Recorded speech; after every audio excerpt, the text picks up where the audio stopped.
Today we're going to bypass the AC compressor on my 2011 Honda CRV because a few days ago I started hearing this terrible screeching, and then yesterday huge amount of smoke coming from what appeared to be my AC compressor.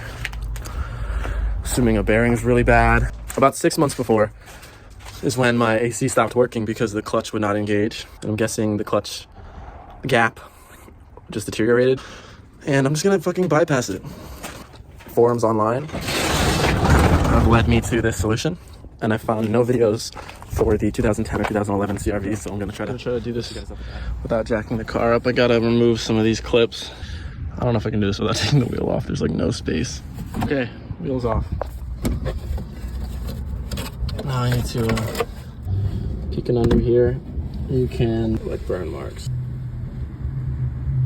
I'm pretty sure this is where the smoke is coming from. To get at the belt tensioner, remove this power steering stuff. Okay, that mount is out, and I want to tuck this thing away somewhere. Component.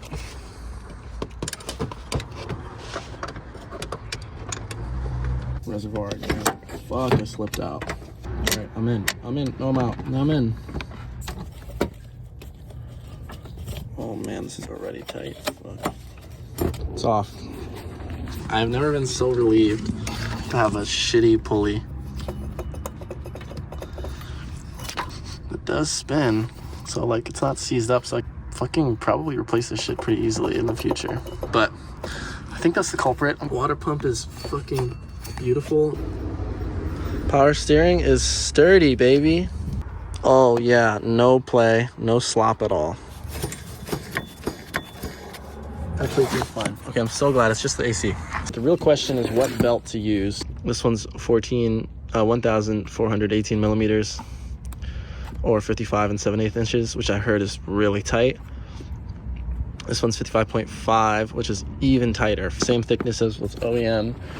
7 rib, I believe. Alright, I got the new one taped to the old one.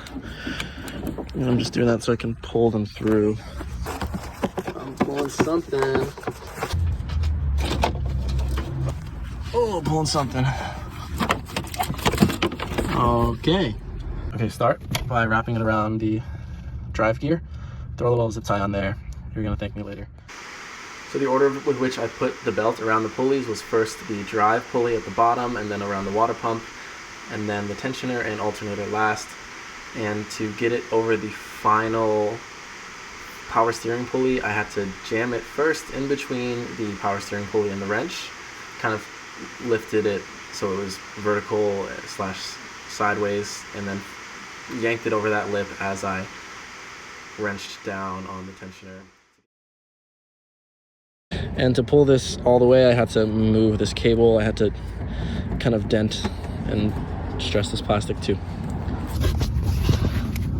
It's not like terribly tight, to be honest. Wish I remembered how tight it was before. But that went on with about the same amount of difficulty I remember putting the original like actual OEM belt on. So I feel like it's probably around the same tightness. Let's start her up.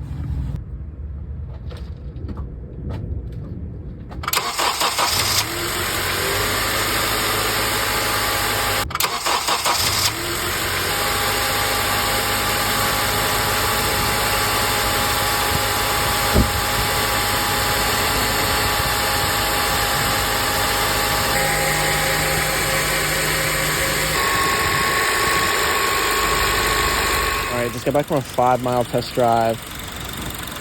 Temperature was staying solid. I started it up like 5 or 6 times. Wish I could test the charge on the terminals. I'll do that later. That kind of burning smell is still there. I will say though, I don't see any smoke. I wanted to take a second to point out that the direction of spin of all of the pulleys remains the same. Here I'm showing the route and the direction before the bypass.